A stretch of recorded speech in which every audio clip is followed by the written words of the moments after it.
लोगोफोर आङो एसे हिन्दी रायलायगोन आरो एसे आसामिसबो रायलायगोन आरोना बयबो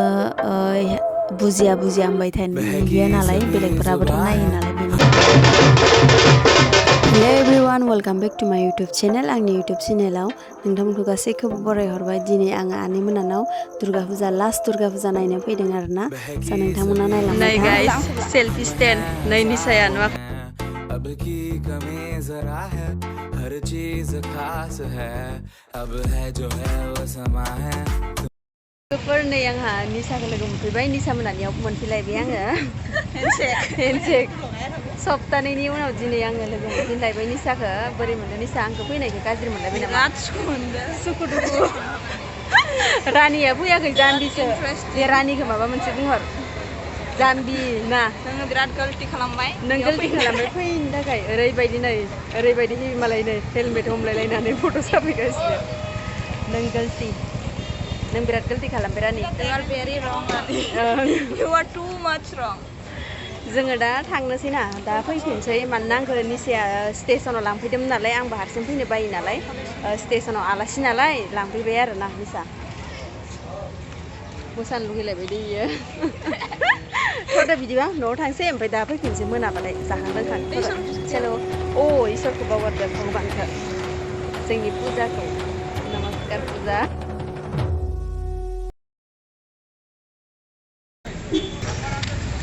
गाइस नै जोङो थाबाय फैदो आरोना दिनै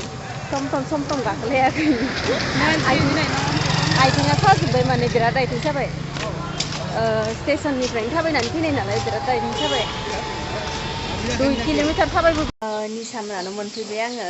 दा पुनमआ मा ओंख्रि संदों बेखौ नायलायनोसै पुनम आं हाबफैलायबाय आं नै मोनफैबाय पुनमखौ देखायनोसै एबार नै पुनम क्या है ये हेलो लोगोफोर नोंसोर आंखौ लोगो मोनबाय थायो माथो नै बिथिंजा इच्छा नायहर जोंहा दुर्गा फुजानि थाखाय थाब थांनो थाखाय माने आं रेडि माइरं मैदा हरनाय आं ओंखाम संनांगौ आरोना रान्धुनि जाना दं आजिखालि माने ओरैनो संगासिनो दं आरो जाबा बिब्ला आं माइरं आलु फान्थाव मानोना गाइस दिनै मंगलबार जोंहा जेबो जानो मोना माने मोनो आरोना बेदर जानो मोना दे एरबाय थादो ओमफ्राय थांनोसै नै निसायाबो जायब्रें गाइस जोङो थारैनो माबायाव फुजायाव फैबाय आरोना नै निसा ओमफ्राय सपना हाय होनहर सपना जोङो फैबाय आरोना जों साथामजों फैग्रोबाय आनैमोना फैगासिनो बिसोरो लासैनो ओमफ्राय जोङो दा एसे बेरायग्रोसिगोन आरोना ओमफ्राय दा दसे थानानै जोङो लोगो मोनसिगोन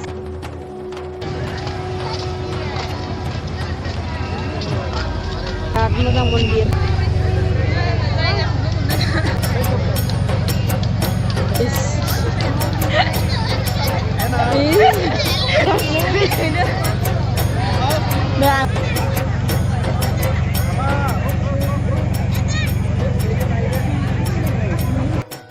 गाइस जोङो नै मन्दिराव थाबायनो नागिरदों हा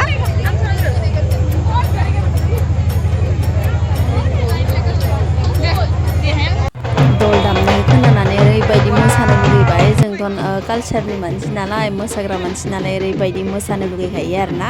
बिनि सायाव आं एसे मोसाबावबायसो गाज्रि मोना लोगोफोर मानोना बिदिनो गोसो गुदुं मोसाग्राफ्रा बिदिनो मोसानो लुगैखायो नालाय मोसानाय जाबाय आरो आङो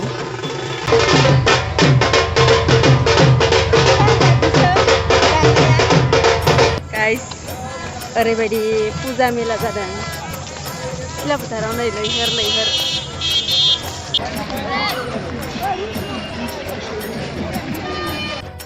लोगोफोर ओरैबायदि गोलोमबाय ओरैबायदि गोलोमखाबाय माने जोङो बेनि थाखायनो बैयाव दसे ओरैनो जिरायथ'दोंमोन ना जिरायनानै ओमफ्राय दा जोङो दा बेरायफिनलायसिगोन आरो नै मालायनि माबा मालायनि माल माथा गथ'फोरनि गेलेग्रा जोङो मेंनानै जिरायनानै दङ मालायनि मा होनगोन बेखौ सिरियाव मालायनि दखाननि सिरियाव जिरायनानै दङ मालाय मानसिफोरा बयबो थांलाय फैलाय गथ' गथाय बोराय बुरै गासैबो बेरायगासिनो हम लोग अभी क्या बोलते हैं थक के देख रहा है सीढ़ी में। एक सीढ़ी है यहाँ पे, इसलिए हम देख रहा है। और आप लोग वीडियो को एंड तक देखते रहना गाइस। पाकघर रेस्टोरेंट असमीज का है क्या? हाँ, ये असमीज का पाकघर है। और बोडो का भी है ना एक? हाँ, डेली मार्केट बोडो का भी एक है। आप लोग देखते रहो।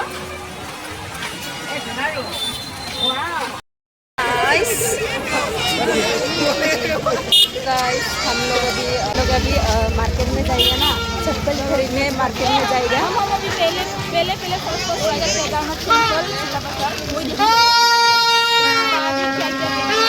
इसे था हाँ केदारनाथ टेम्पल देखने के लिए जा रहे हैं अभी हम। और हाँ हाँ चलो।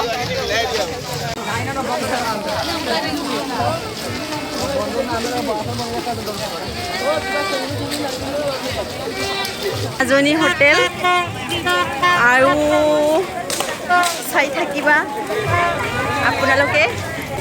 কিমান মানুহ বাপ্পা বাপ্পা। এইটো হ'ল শিলাপথাৰ টাউন ফানি মাৰ্কেট।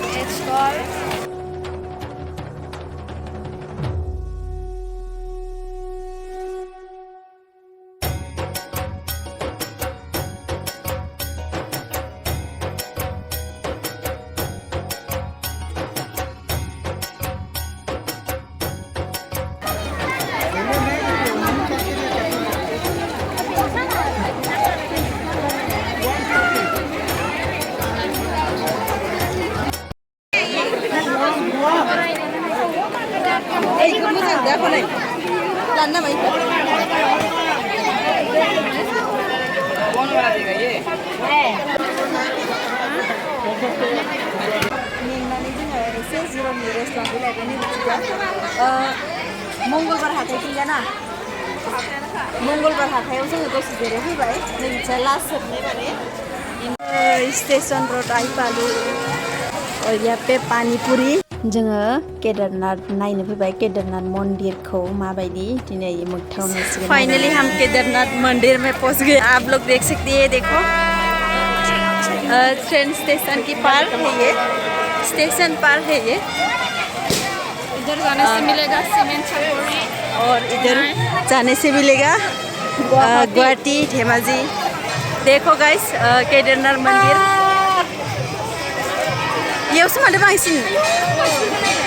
बहुत ज़्यादा आदमी, बहुत ज़्यादा आदमी है। देखो गाइस इतना ज़्यादा आदमी है, पैर रखने के लिए भी जगह नहीं है। देखो खुने कहते नहीं।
थोड़ा घूमेगा।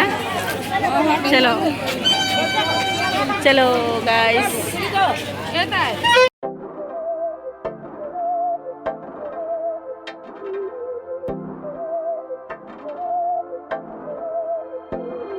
बहकी सभी जुबां है हम हैं हजारों में अब की कमी जरा है हर चीज खास है अब है जो है वो समा है मोनबेसे मन्दिरा यो ना दिस खान्थिजोंसो ओं डिसनिसो मन्दिर इयो मोजां थांदों ना कुरी आरो दिस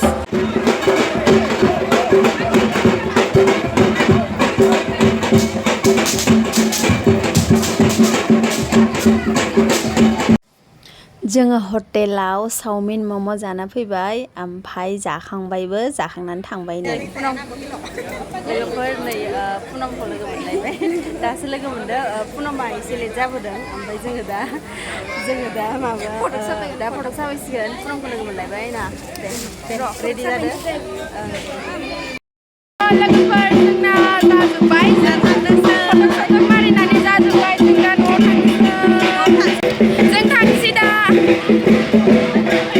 थांनोसै जायगा No, it is wrong.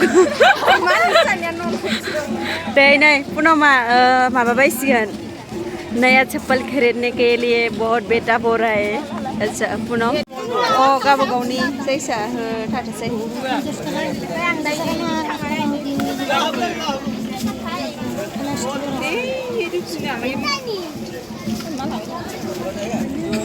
माखौ लाग बाय गाइस जोंना गासैबो बेरायनाय मानाय शपिं खालामनाया गासैबो माने कमप्लिट जाजोब्बाय दा मानसिफोराबो थांजोब्बाय दा माने जोंहा आबैजों मामिजों आरो एसे मान दंबावोमोन आरोना इखौ नायगासिनो दं आरो जों दा थाबायनो हायिनि मोनसे दखान बन्द जाना दं बेयावनो जना दं आरो जोङो ओमफ्राय नै बिथिंजा हालोदा गाज्रि जाबाय सपनानिया सपना नै नोंथांमोन एकदम टपिलाया बेयाव टपिला सपनानि टुकुलिया बिराद जाबायनो ओमफ्राय निसाया नै गाइस जोङो भिडिअखौ बेयावनो फोजोबनायसै ना र' आं माबा दे जोंहानि आब' मामि मोना मा बायजोबगोन नै आं अखनिखौल' मोनबाय लोगोफोर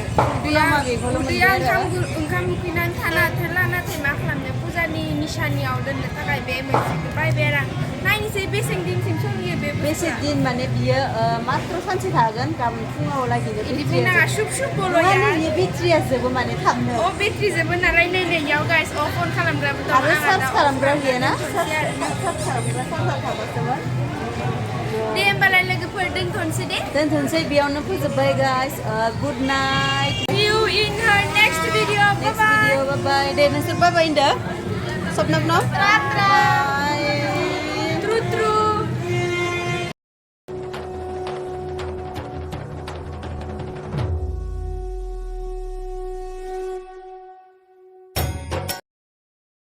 Hi guys,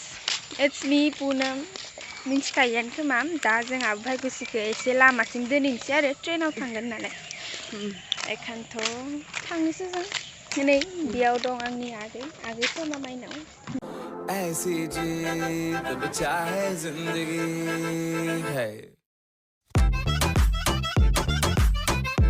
लोगोफोर नोंथांमोना आंनि भिडिअखौ नायना मोजां मोनबायबा लाइक शेयार साबस्क्राइब आरो कमेन्ट हरनानै दाबाव लोगोसे बेल आइकनखौ थुना दाबाव बाय